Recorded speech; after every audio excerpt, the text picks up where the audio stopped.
Anyone listening wants to say, okay, the world seems uncertain. And yeah, I have 5 kids and 5 grandkids.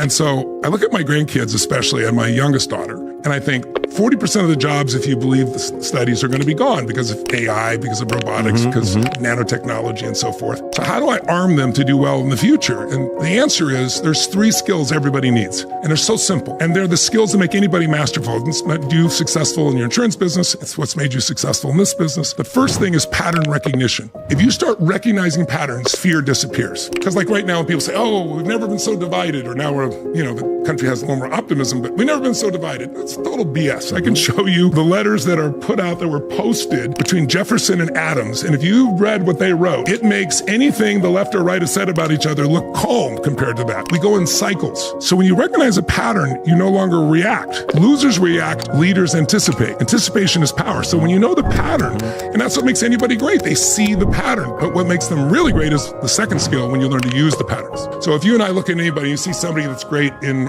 investing. I've interviewed more than 50 of the very best in the world. The Ray Dalias, the Carl Icahns, the Warren Buffetts, all the best in private equity. And what you begin to see is there are certain patterns, even though they go about it differently, that are universal. If you sow the same seeds, you reap the same rewards.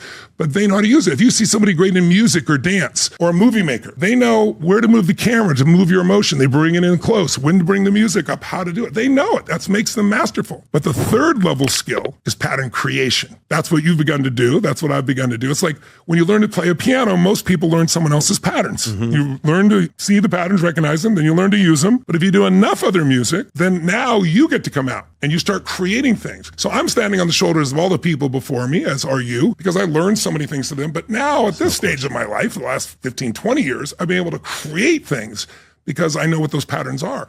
So those skill sets, that's how my kids will do well. Because if you can learn rapidly and recognize patterns, there's nothing you can't do well at. Noting the patterns of where we are in history, the pattern of where you are in your own life. I'll give you a simple example. What made human beings go from survival, living in fear, where we're hunter-gatherers, to where we could stay in one place, build communities, build cities, build countries, have homes, have the education? What made that possible was one pattern recognition that changed humanity. Do you know what it was?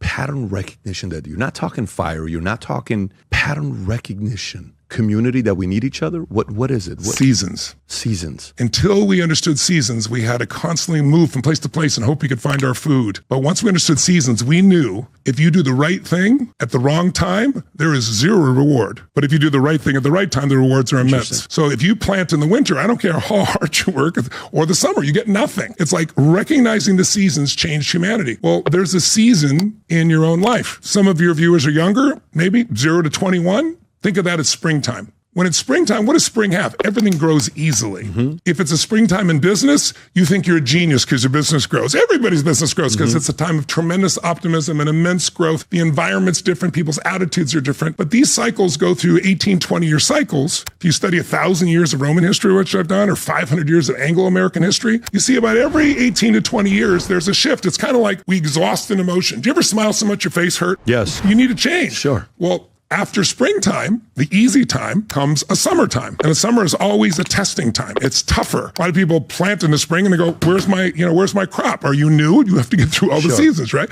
So summer tests people. And then you go to another reaping time. You go to the fall where it's easy again, where now things flow. Economies go crazy. People want to give you a mortgage even though you barely have a pulse and not a job. You remember those days, of course, right? No income, no assets. And boom, just give it to anyway. And markets go through the roof. But again, what follows that is winter. And the great thing about life is you never skip from the fall to spring. You always go through winter. Some are short, some are long, some are hard, some are easy, but we go through them. They have a purpose. They weed out the weak. They make us, if we push through it, stronger. They make everything better going forward. So there's a purpose in every season. So 0 to 21, you could call the springtime of most people's lives. Some of us had to go to work at 7, 8 years old to support our family, but still, you were still protected. If there's a war, you're not going to war. Someone's protecting you. Someone's mostly providing for you, usually providing for you. You're being fed information. You're learning. But 22 to 42, that's the summertime. That's the testing time. That's when most people come out and go, I know I was taught all this, but I'm going to test what I believe. And you're very optimistic. In fact, you think you're invincible at 22, 23, 24. You go like, I'm going to be president of the United States. I'm going to be a multi-billionaire and I'm going to have 100 relationships simultaneously and everyone's going to be happy. And then you're 30 and you're going, I can't even keep one relationship happy and I'm burnt to the ground. That's right. So you go through the phase phase it, but think of 22 to 42 as being like the soldier of society. In fact, if we go to war, you're the ones going to war, 22 to 42. In business, you're the soldier. You're learning, you're growing, you're grunting it out, you're hustling. If you work hard during that time, and you've done well during spring, you come to the fall, you look at 43 to 63, that's your power period, right? That's the period where you had explosive growth in your business, as an example. That's when you became who you are, where your name became known. That's where all of a sudden you can do probably more today with your pinky than when you work 20 hours a day. And now if you work 20 hours a day, it produces generational impact much greater than that. So that period of time, by the way, 22 to 42, if people are in that stage of life right now, it's statistically the most unhappy period. Because people are trying, they thought it was going to be easy. It's not so easy, they eventually learn, usually in their early 30s. Yeah. And then what they learned is, well, not as easy as I thought. I'm not as invincible as I thought. And they have to figure things out. And they're trying to prove themselves to themselves and others. They haven't figured it all out yet. Now, some people do these seasons earlier, some later, but it's a good range. In that power period, that's when you have greatest economic growth.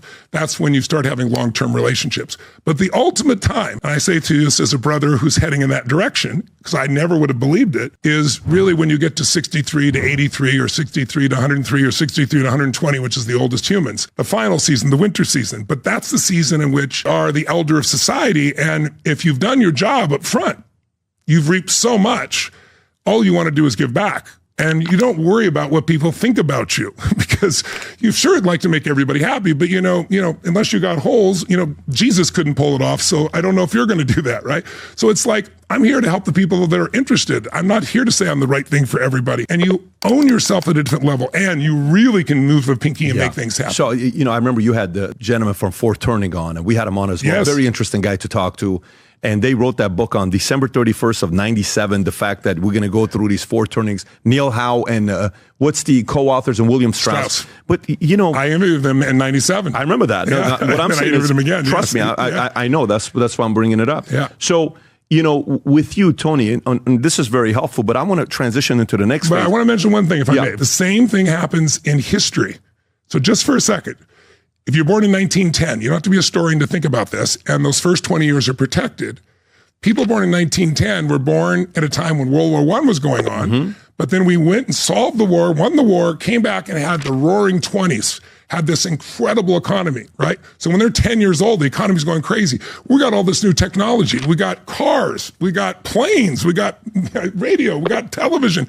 And that generation was called flappers because they were looked down on like a lot of, let's say, Z generation or millennials are by X generation people or sometimes baby boomers because they didn't have to go through the tough times. But what happened to that kid born in 1910 and 1929 when he's 19 thinking he's going to go get a car and he's going to go get a party? The whole world turned upside down. The Depression, people jumping out of buildings, the Dust Bowl, people standing in line for bread. And by the way, they made it through 10 years of depression. Now, that doesn't mean every day is dark. You can be in winter and have beautiful days. 31, 32 were nice times. But the overall thing was testing, and they became strong because they had to be. Then right when they turned 29, 1939, what happens? World War II. You and I weren't alive then, but anybody who was alive then, it looked like the world was ending. Hitler was taking over countries in days, blitzkrieging everywhere. And so what happened is that generation volunteered and went to war. And they won the war, and they came back the heroes. They're now known as the greatest American generation. And they were known as flappers and losers. What made them strong was pushing through winter. Everybody goes through winter if they live 80 years plus. You don't have a choice. It's just which season. Are you going to do it in the early stage, middle stage, late stage? It's coming. But watch this. Think about those people. They come home and think how the world changes when after winter, it's now springtime and the vets are now moving out to the suburbs and they get basically a free down payment on the home, and we have all these new technologies. Think about the 50s and early 60s until Kennedy is killed. There's a level of optimism in this country that's amazing. Springtime. After Kennedy and Bobby Kennedy and Martin Luther King, it's a different world. It's a testing summer where young and old fight each other. It happens every 80 years. Generational fights. I'm not going to war. It was a completely different mindset. Those people raised kids differently than they did. And so their kids became latchkey kids. Kids that were let themselves in the house and watch the television, have fun for themselves. So they developed different values as a generation, the X generation, more pragmatic. If you ask people during the 60s and 70s, which they did in the universities, what's more important, a philosophy of life that will make you happy or the pragmatic skills to make you financially secure or free? 82% said philosophy of life. Wow, 60s, 80s, 70s. 90s, 2000s, they asked the same question, complete reversal. 81% saying, no, pragmatic skills to be financially free. And what season are we in now? Winter. And when it's winter, everything's exaggerated. It's World War III, we're all going to die. Some of the same things were happening before. You don't have that mindset. It's a fear time. We're about 3/4 of the way through it if you study historians.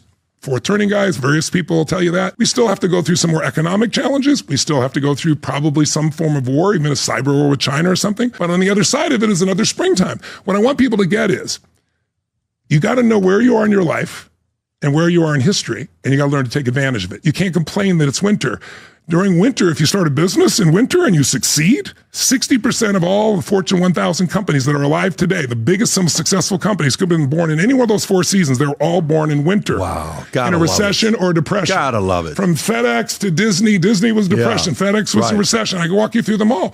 So that process makes you strong. Sure. And that is why, here's the history of the world in 4 sentences, and I'll shut up. Good times create weak people. They're not bad people, they're just weak because they haven't been challenged. Weak people create bad times. Bad times create strong people. Strong people create great times. Millennials and Zs are the next heroes, and they're already starting it because they're starting to go through winter. We're not done with it. They're going to open up things up. I'm very excited about what the future will have. I'm very optimistic about it because studying history shows you patterns. There's no guarantees, but there's patterns. And when you understand the patterns, fear disappears.